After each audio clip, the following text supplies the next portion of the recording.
नमस्ते साथियों।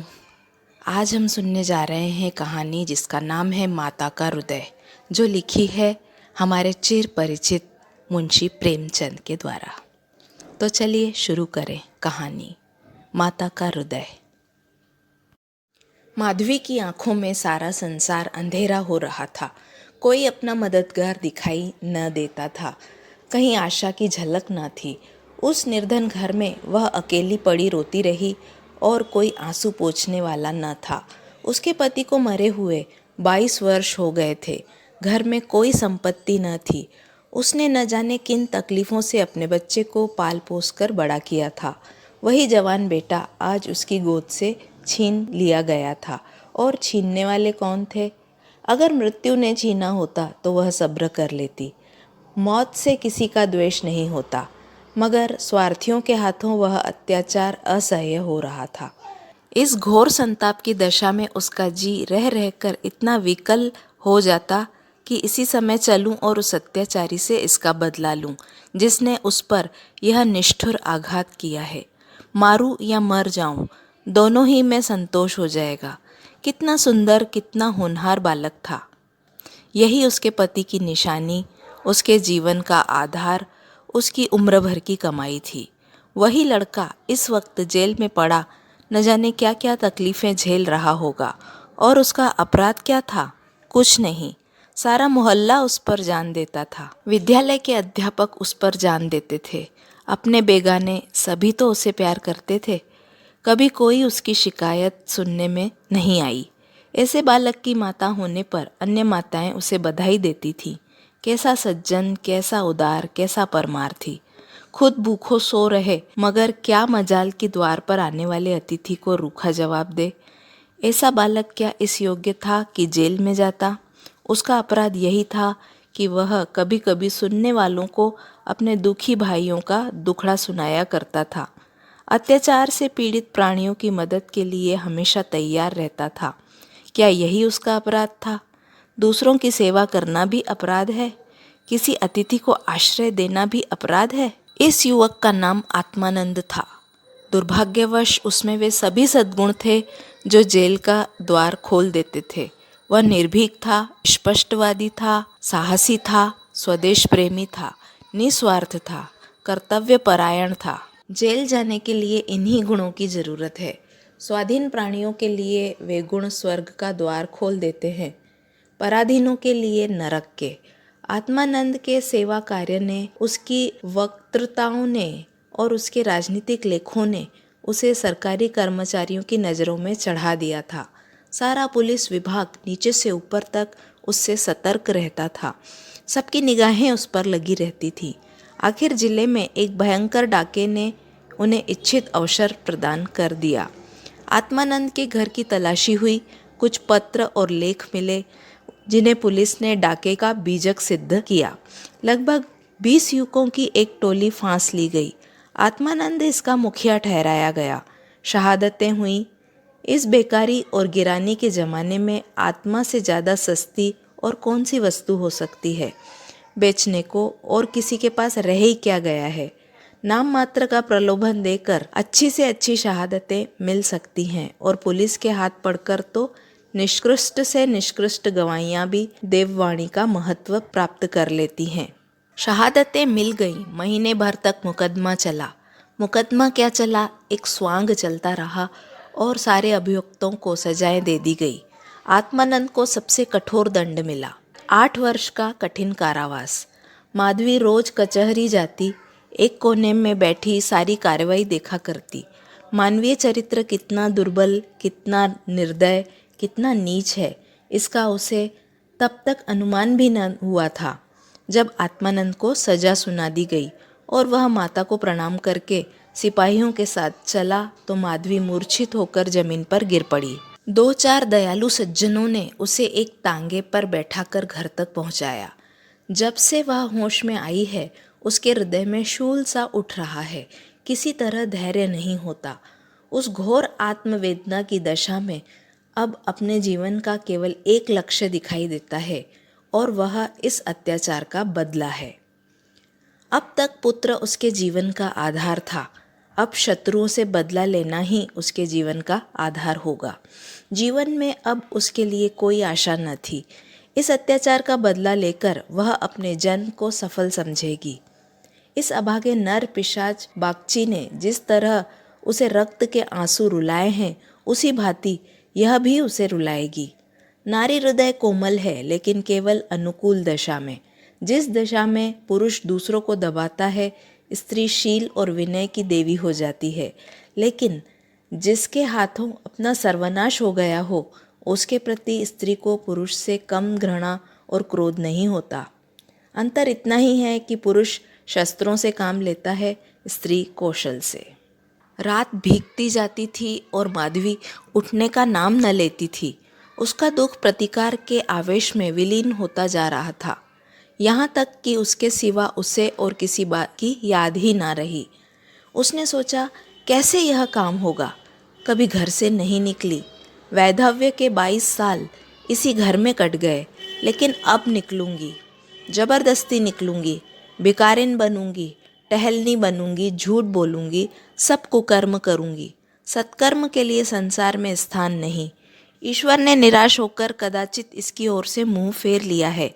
जभी तो यहाँ ऐसे ऐसे अत्याचार होते हैं और पापियों को दंड नहीं मिलता। अब इन्हीं हाथों से उसे दंड दूंगी। संध्या का समय था। लखनऊ के एक सजे हुए बंगले में मित्रों की महफिल जमी हुई थी।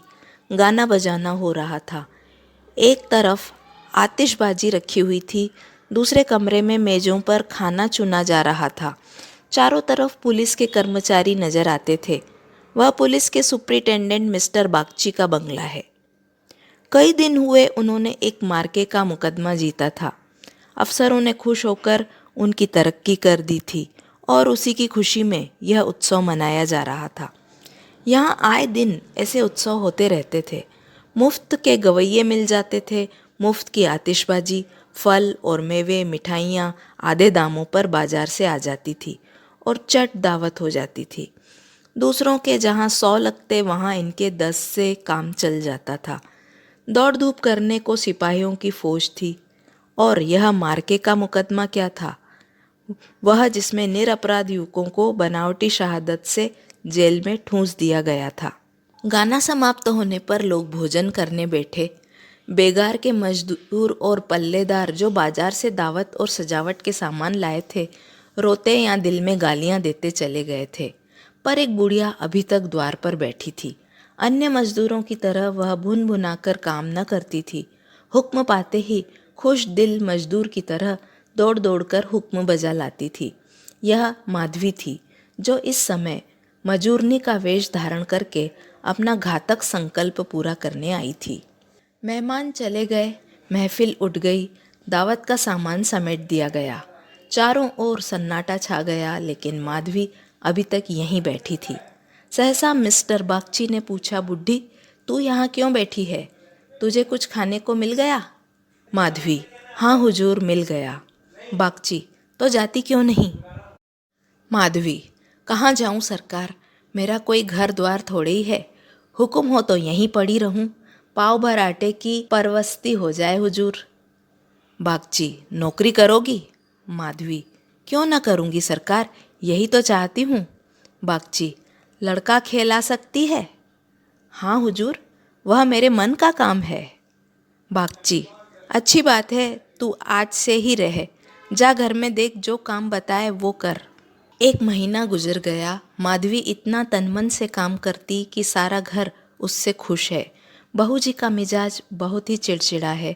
वह दिन भर खाट पर पड़ी रहती है और बात बात पर नौकरों पर झल्लाया करती है, लेकिन माधवी उनकी घुड़कियों को भी सहर्ष सह लेती है। अब तक मुश्किल से कोई दाई 1 सप्ताह से अधिक ठहरी थी। माधवी ही का कलेजा है कि जली कटी सुनकर भी मुख पर मैल नहीं आने देती। मिस्टर बागची के कई लड़के हो चुके थे, पर यही सबसे छोटा बच्चा बच रहा था। बच्चे पैदा तो हुष्ट पुष्ट होते, किंतु जन्म लेते ही उन्हें एक न एक रोग लग जाता था और कोई 2-4 महीने, कोई साल भर जीकर चल देते थे। माँ बाप दोनों इस शिशु पर प्राण देते थे। उसे जरा जुकाम भी हो जाता तो दोनों विकल हो जाते। स्त्री पुरुष दोनों शिक्षित थे, पर बच्चे की रक्षा के लिए टोना टोटका, दुआ ताबीज़, जंतर मंतर, एक से भी उन्हें इनकार न था।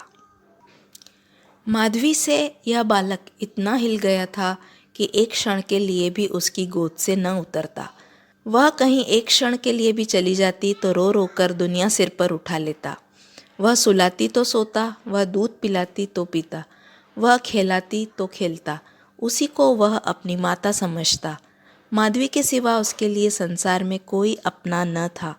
बाप को तो वह दिन भर में केवल 2-4 बार देखता और समझता यह कोई परदेसी आदमी है। माँ आलस्य और कमजोरी के मारे गोद में लेकर टहल ना सकती थी। उसे वह अपनी रक्षा का भार संभालने के योग्य न समझता था और नौकर चाकर उसे गोद में लेते तो इतनी बेदर्दी से कि उसके कोमल अंगों में पीड़ा होने लगती थी। कोई उसे ऊपर उछाल देता था, यहाँ तक कि अबोध शिशु का कलेजा मुंह को आ जाता था। उन सबों से वह डरता था। केवल माधवी थी जो उसके स्वभाव को समझती थी। वो जानती थी कि कब क्या करने से बालक प्रसन्न होगा, इसीलिए बालक को भी उससे प्रेम था। माधवी ने समझा था यहाँ कंचन बरसता होगा, लेकिन उसे देखकर कितना विस्मय हुआ कि बड़ी मुश्किल से महीने का खर्च पूरा पड़ता है। नौकरों से एक एक पैसे का हिसाब लिया जाता है और बहुधा आवश्यक वस्तुएं भी टाल दी जाती थी। एक दिन माधवी ने कहा, बच्चे के लिए कोई तेज गाड़ी क्यों नहीं मंगवा देती, गोद में उसकी बाढ़ मारी जाती है। मिसेज बागची ने कुंठित होकर कहा, कहाँ से मंगवा दूँ, कम से कम 50-60 रुपए में आएगी, इतने रुपए कहाँ हैं। माधवी, मालकिन आप भी ऐसा कहती हैं। मिसेज बागची, झूठ नहीं कहती, बाबूजी की पहली स्त्री से 5 लड़कियां और हैं, सब इस समय इलाहाबाद के एक स्कूल में पढ़ रही हैं। बड़ी की उम्र 15-16 वर्ष से कम न होगी, आधा वेतन तो उधर ही चला जाता है, फिर उनकी शादी की भी तो फिक्र है। 5 के विवाह में कम से कम 25,000 लगेंगे, इतने रुपए कहाँ से आएंगे। मैं चिंता के मारे मरी जाती हूँ, मुझे कोई दूसरी बीमारी नहीं है, केवल यही चिंता का रोग है। माधवी, घूस भी तो मिलती है। मिसेज बागची, बुढ़िया, ऐसी कमाई में बरकत नहीं होती। यही क्यों, सच पूछो तो ऐसी घूस ने हमारी यह दुर्गति कर रखी है, क्या जाने औरों को कैसे हजम होती है। यहाँ तो जब ऐसे रुपए आते हैं तो कोई ना कोई नुकसान भी अवश्य हो जाता है। एक आता है तो 2 लेकर जाता है। बार बार मना करती हूँ, हराम की कौड़ी घर में न लाया करो, लेकिन मेरी सुनता कौन है। बात यह थी कि माधवी को बालक से स्नेह होता जाता था। उसके अमंगल की कल्पना भी वो नहीं कर सकती थी। वह अब उसी की नींद सोती और उसी की नींद जागती थी। अपने सर्वनाश की बात याद करके एक क्षण के लिए उससे बागची पर क्रोध तो हो आता था और घाव फिर हरा हो जाता था, पर मन पर कुत्सित भावों का आधिपत्य न था। घाव भर रहा था, केवल ठेस लगने से दर्द हो जाता था। उसमें स्वयं टीस या जलन न थी। इस परिवार पर अब उसे दया आती थी। सोचती, बेचारे यह छीन झपट कर ना करें तो कैसे गुजर हो। लड़कियों का विवाह कहाँ से करेंगे। स्त्री को जब देखो बीमार ही रहती है। उन पर बाबूजी को एक बोतल शराब भी रोज चाहिए। यह लोग तो स्वयं अभागे हैं, जिनके घर में 5-5 कुंवारी कन्याएं हों, बालक हो होकर मर जाते हों, घरनी सदा बीमार रहती हो, स्वामी शराब का लती हो, उस पर तो यूं ही ईश्वर का कोप है। इनसे तो मैं अभागिनी ही अच्छी। दुर्बल बालक के लिए बरसात बुरी बला है। कभी खांसी है, कभी ज्वर, कभी दस्त।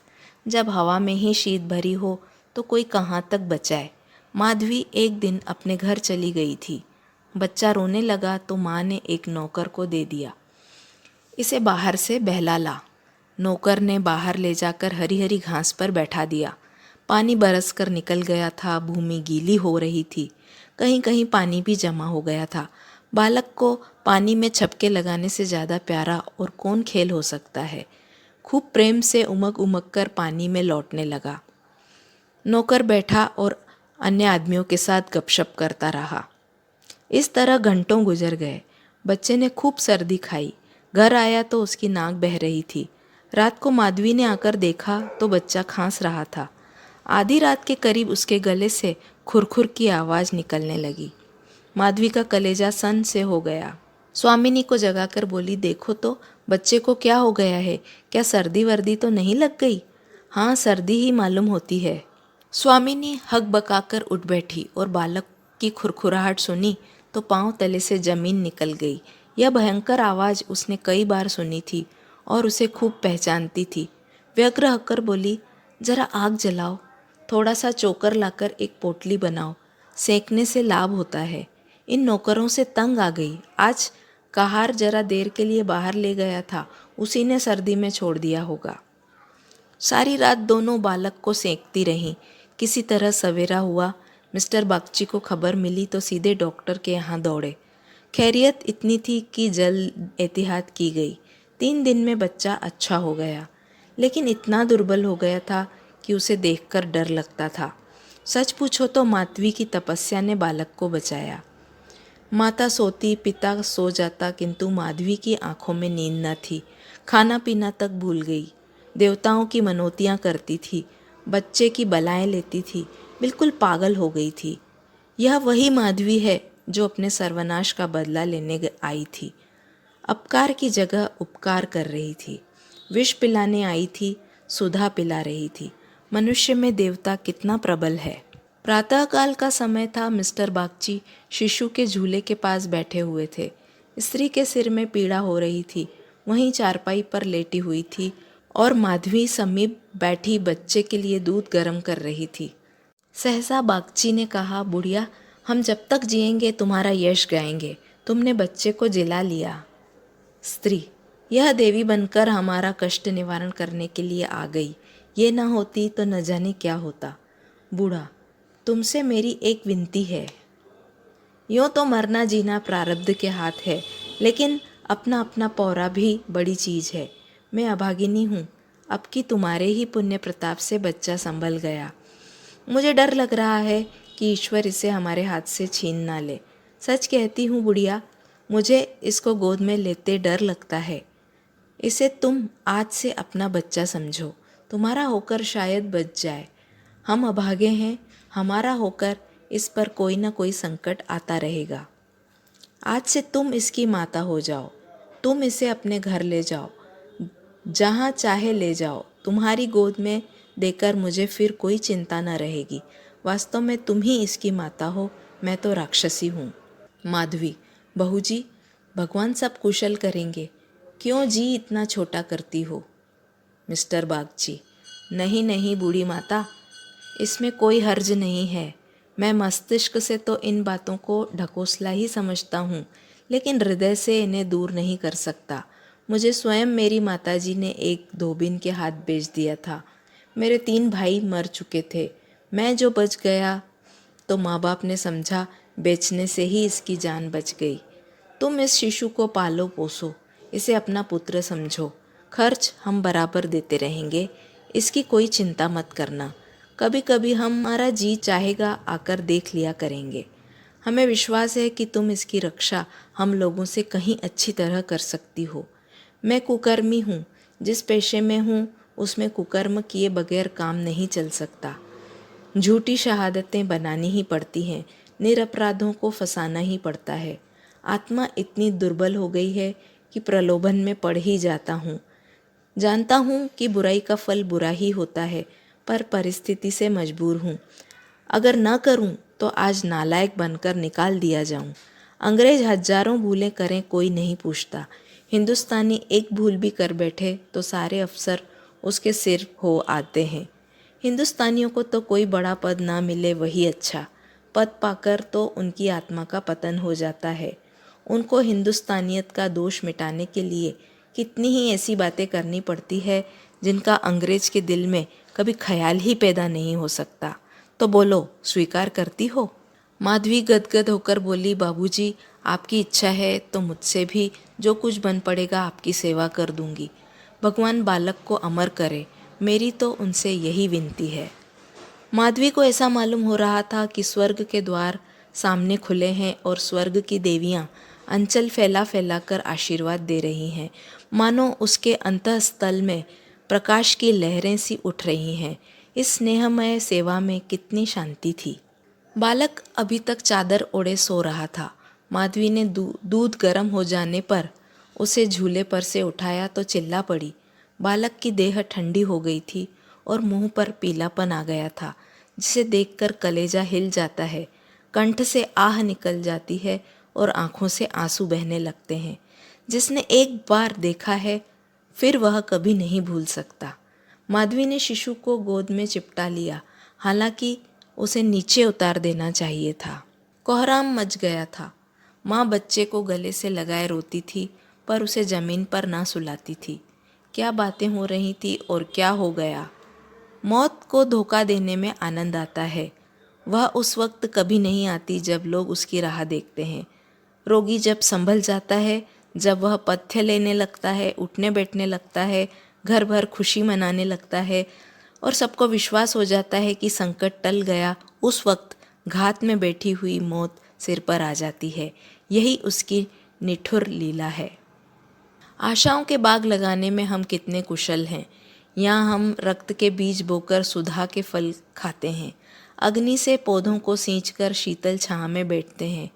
हाँ, मंद बुद्धि। दिन भर मातम होता रहा। बाप रोता था, माँ तड़पती थी और माधवी बारी बारी से दोनों को समझाती थी। यदि अपने प्राण देकर वह बालक को जिला सकती तो इस समय अपना धन्य भाग समझती। वह अहित का संकल्प करके यहाँ आई थी और आज जब उसकी मनोकामना पूरी हो गई और उसे खुशी से फूला न समाना चाहिए था, उसे उससे कहीं घोर पीड़ा हो रही थी, जो अपने पुत्र की जेल यात्रा से हुई थी। रुलाने आई थी और खुद रोती जा रही थी। माता का हृदय दया का आगार है। उसे जलाओगे तो उसमें दया का ही सुगंध निकलती है, पीसो तो दया का ही रस निकलता है। वह देवी है। विपत्तियों की क्रूर लीलाएं भी उस स्वच्छ निर्मल स्रोत को मलिन नहीं कर सकती। मैं स्वयं भी एक माँ हूँ और कहानी का अंतिम पैराग्राफ पढ़ते पढ़ते खुद भावुक हो गई। आशा करती हूँ आपको भी ये कहानी ज़रूर पसंद आएगी। धन्यवाद।